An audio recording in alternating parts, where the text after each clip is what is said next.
Assalamualaikum warahmatullahi wabarakatuh. Selamat malam teman-teman. Hari ini tanggal 3 Maret ya, jam 10 malam lebih dikit.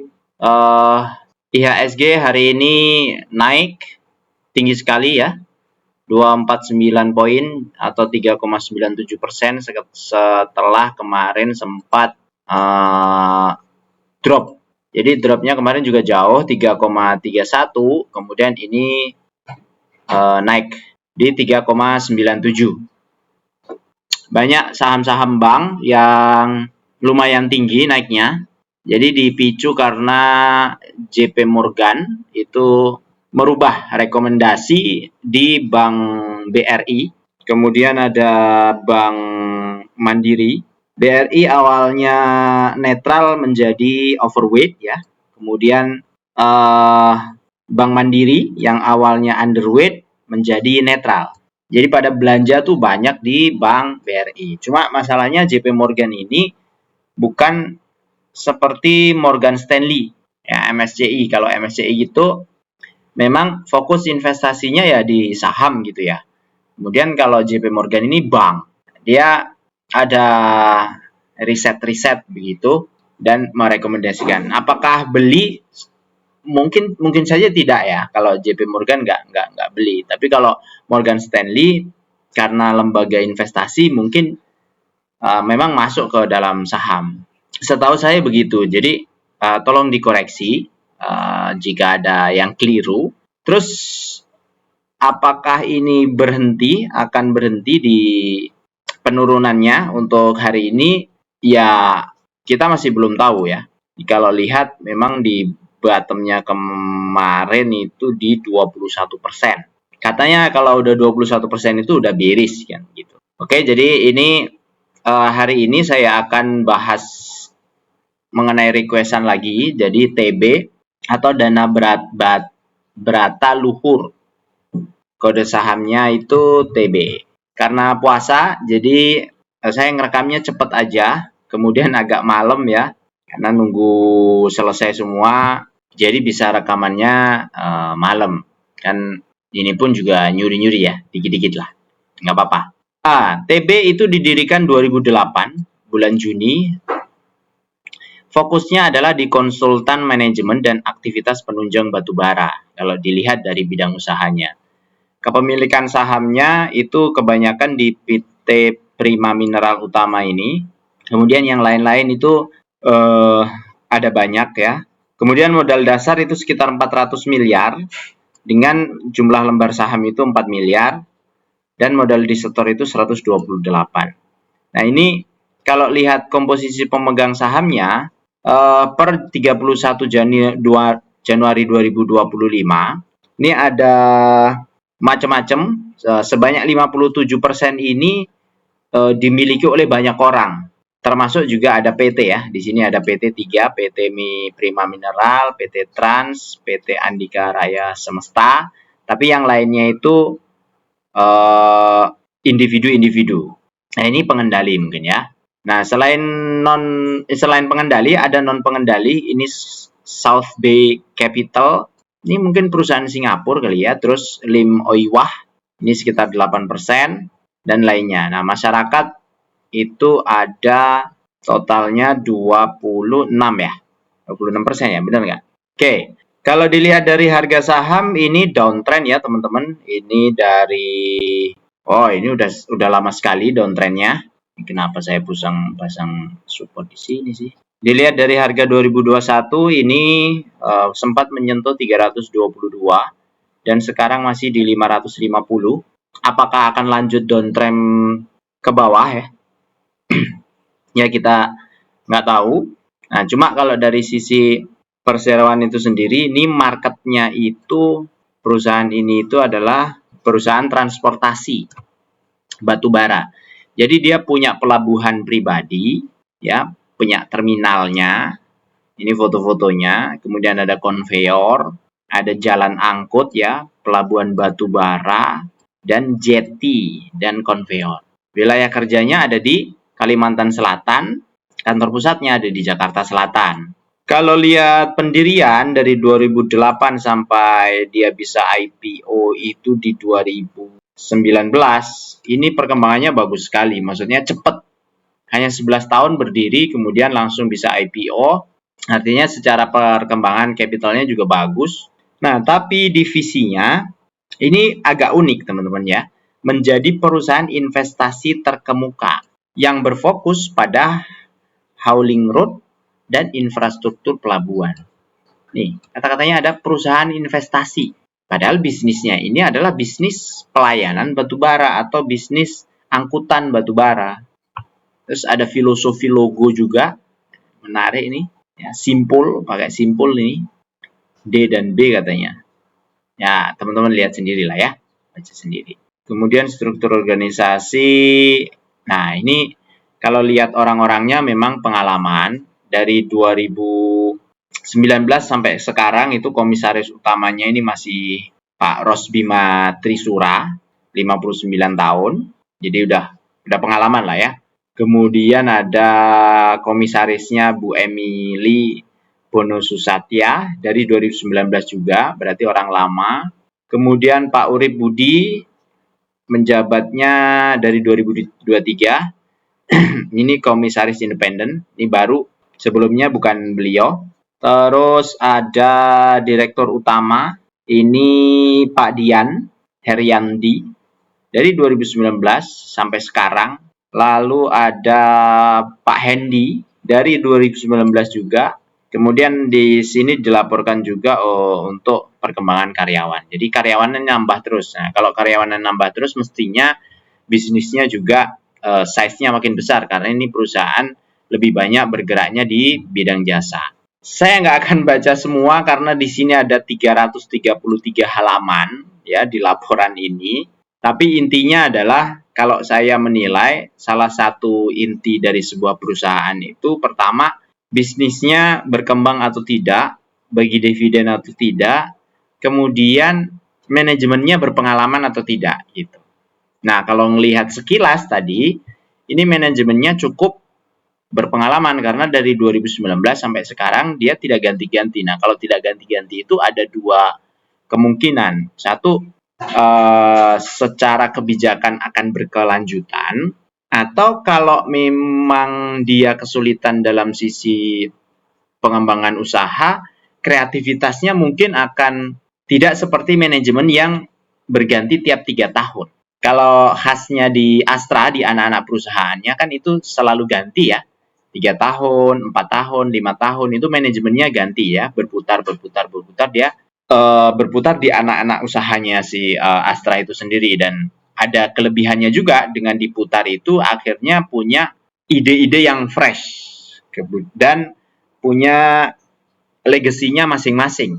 Tapi kebijakannya di dalam jangka pendek atau dalam jangka panjang itu kadang-kadang sulit untuk menyambungkan. Maka sistemnya harus bagus. Nah, kalau di Astra kan sistemnya udah bagus, jadi tidak sangat tergantung 1-2 orang saja, tapi sistemnya jalan gitu. Sorry, saya suaranya agak gimana karena sedikit batuk. Terus TB termasuk yang rajin bagi dividen dari listing pertama kali 2019, dari 2020, 21, 22, 23, 24 itu rajin sekali bagi dividen ya. Dan peluangnya bagaimana di dividen kali ini? Kita coba lihat dari sisi laporan keuangan dulu. Kita cek secara tahunan, TB termasuk perusahaan yang bisa mengelola kasnya dengan baik. Dari 2018 47 miliar, 2023 itu 400 miliar. 10 kali lipat. Hanya dalam waktu 1, 2, 3, 4, 5, 6. 6 tahun. Jadi CAGR-nya pasti tinggi sekali nih. Yang paling tinggi itu dari 2020 ke 2021. Bisa jadi ini ada bisnis baru atau ada kapasitas baru yang dia pasang. Karena dari 2022-2023 kondisinya stagnan ya. Jadi pertumbuhannya itu tidak linier begitu. Terus kalau quarterly kita cek, nah 2024 Januari agak naik dikit daripada 2023 di Q4, which is ini bagus. Tapi Q2-nya turun, Q3-nya belum bisa menyentuh seperti 2024 awal. Sorry. Ini saya bicara malah cash ya. Harusnya income statement. Oke, di income statement kita ngomong masalah sales. Tadi saya salah karena tadi adalah cash-nya. Jadi cash-nya ya memang segitu-segitu aja. Sehingga dia naik ya. Itu bagus lah kalau cash-nya dengan kondisi begitu. Nah, ini kalau dari sisi jualan 200 miliar, 300, 400, 2020 nggak usah dilihat. 2022, 2023 ya cukup bagus ya. Kalau dilihat quarterly, ini 2024 agak turun, tapi yang penting dia tetap profit dan tetap bagi dividen. Karena memang batubara mungkin sedikit turun mungkin ya. Dan ini perusahaan juga sangat sehat. Tadi dilihat dari balance sheet ada cash-nya juga besar. Kemudian dia punya current ratio juga besar nih. Jadi hutang jangka pendeknya itu bisa dibayar. Dia punya cash 8 kali lipat dari hutang jangka pendeknya dia kan, kira-kira gitu. Dia tidak punya hutang jangka panjang, ya. Dia nggak punya hutang ya. Oke, terus kita beranjak ke dividennya. Dividen payout ratio kalau dihitung 21, 22, 23, 24 ini saya ngitungnya sih 39, 45, 61 gitu ya, 65 gitu. Dibandingkan EPS dan dari dividen yang dia share. Nah, kalau kita bicara 61 di 2024 ini tadi EPS-nya kan prediksinya di 90 ya. Earning per share-nya TB. Ya, kita lihat ya. Ya, 90 atau 105 lah. Taruhlah 90 nih yang paling rendah dulu. Dengan DPR 61 dia sudah bagi 50. Sehingga tinggal Rp5 atau 0,9%. Artinya kalau dia mau bagi mungkin menghabiskan 2024, habis itu yang 2025, hasil 2025 ikutan dibagi. Nah, di laporan keuangan juga sama. Kalau dilihat mereka punya saldo memang besar ya. Januari 2023 itu 600 miliar. Besar tuh maksudnya untuk ukuran TB ya. Tapi kalau untuk ukuran batubara sebenarnya ini nggak terlalu besar ya untuk bisnis batubara. Yang lainnya kan triliunan. Kalau ini kan miliar karena memang ini perusahaan lebih banyak ke logistik dan itu nggak apa-apa gitu. Yang penting kan di kita di sisi investor atau kita sebagai investor pengembalian hasilnya itu berdasarkan saham yang kita beli dan dividen yang dia bagikan. Dia bagi dividen 2023 total itu 155 miliar. Sehingga masih punya cadangan atau saldo laba yang belum dicadangkan itu 656. Kemudian di 2024 dia bagi lagi 102 miliar dan masih ada sisa 656. Hampir mirip ya sisanya. 656 di sini 656. 2025 mestinya bisa seperti itu juga. Pendapatannya turun kalau dibandingkan 2023 dari 470 miliar ke 384. Laba usahanya turunnya sangat signifikan kalau ini. Biasanya kalau tahun lalu sebelumnya 200 miliar, ini 100, jadi hampir separuhnya, ya sudah hampir separuh. Mengapa saya bilang signifikan? Karena waktu dulu 2023 dia revenue 458 ini beban pokoknya itu 215. Tapi pada waktu 2024 392 nggak nyampe 400, beban pokoknya itu lebih tinggi daripada 2023 gitu. Jadi kurang efisien gitu di 2024-nya. Nah, apa yang menyebabkan ini kurang efisien? Saya nggak tahu, harus diteliti lebih dalam. Karena kita sebentar doang, saya paling punya waktu cuma 1 jam ya nge-review ini. Jadi saya cepet aja, yang penting kita paham kondisinya secara global perusahaan ini bagaimana. Nanti kalau teman-teman mau ambil atau mau beli, silahkan riset sendiri. Nah, terus kalau dilihat dari yield-nya, setahun berapa sih dengan harga sekarang? Itu setahunnya sekitar 10%. Tapi kalau lihat dividennya dia di 2023 ini gede sekali. 2023 kan dia bagi 105 nih. Artinya bisa sampai 19%. Besar ya teman-teman ya.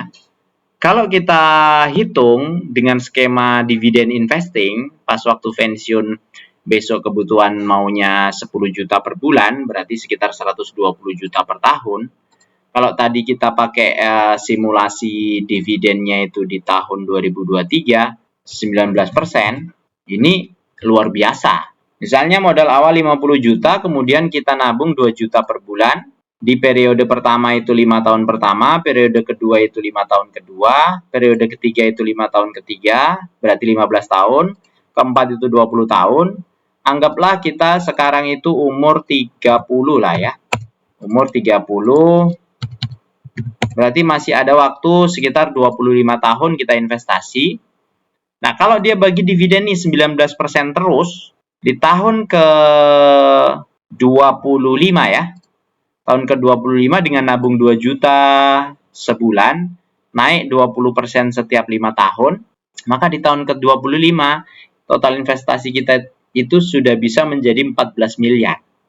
Atau kita dapat dividen 1 tahun itu 2,7 miliar, teman-teman.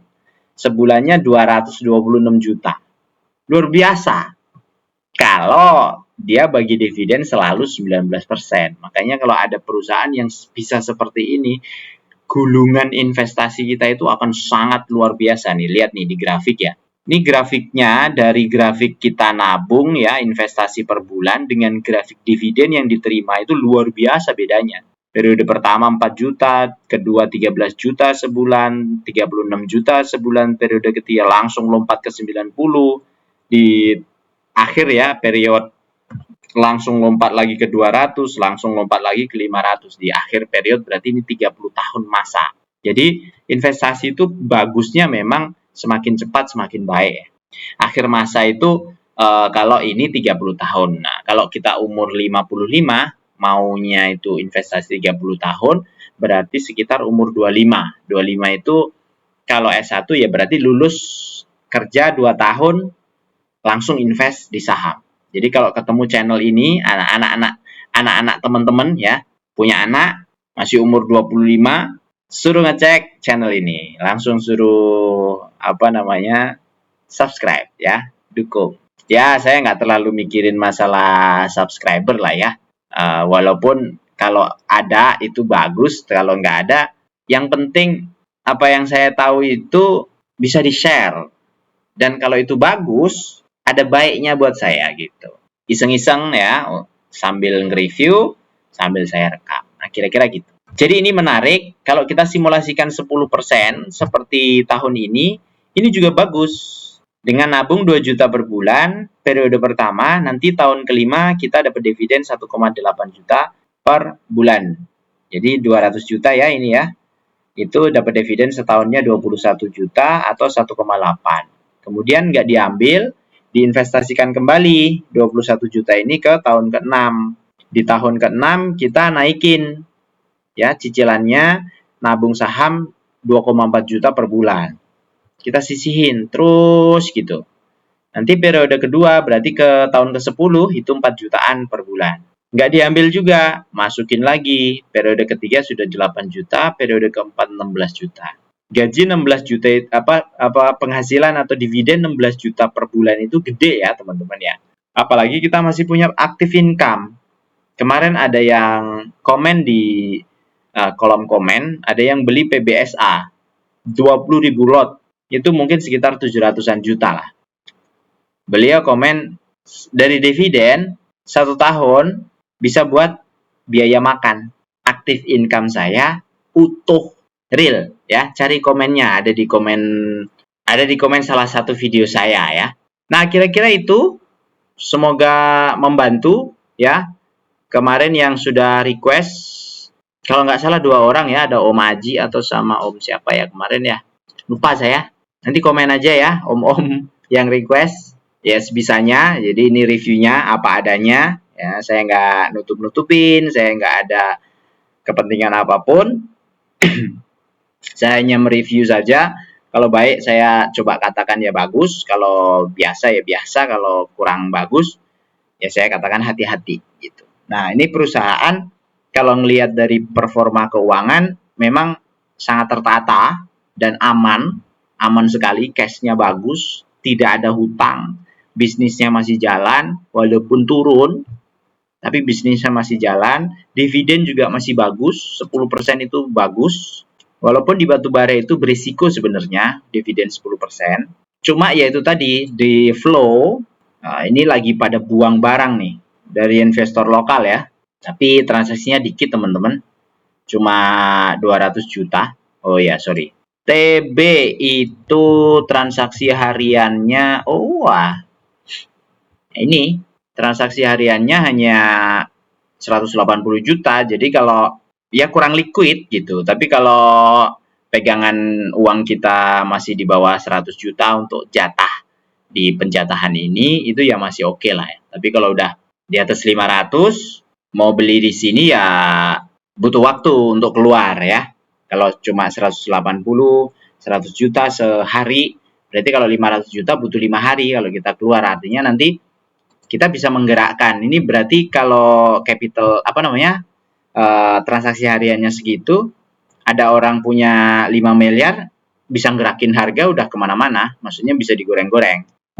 Ya mungkin kalau 5 miliar belum lah ya, ya bisa jadi lebih gitu. Tapi intinya semakin kecil transaksi harian, semakin gampang saham itu volatile-nya itu dimainkan. Untungnya pemegang sahamnya itu banyak individu. Jadi kalau dia bagi dividen, masuknya ke individu masing-masing nih, Pak Abdul Aziz ya. Tapi sama aja ya teman-teman, founder itu akan lebih untung daripada kita. Kenapa saya bilang begitu nih? Mereka dapat saham, angkanya segini, dinominalkan 1 miliar ini, itu nilai rupiahnya itu 100. Jadi kalau mereka exit di harga sekarang, TB harga sekarang harga berapa nih?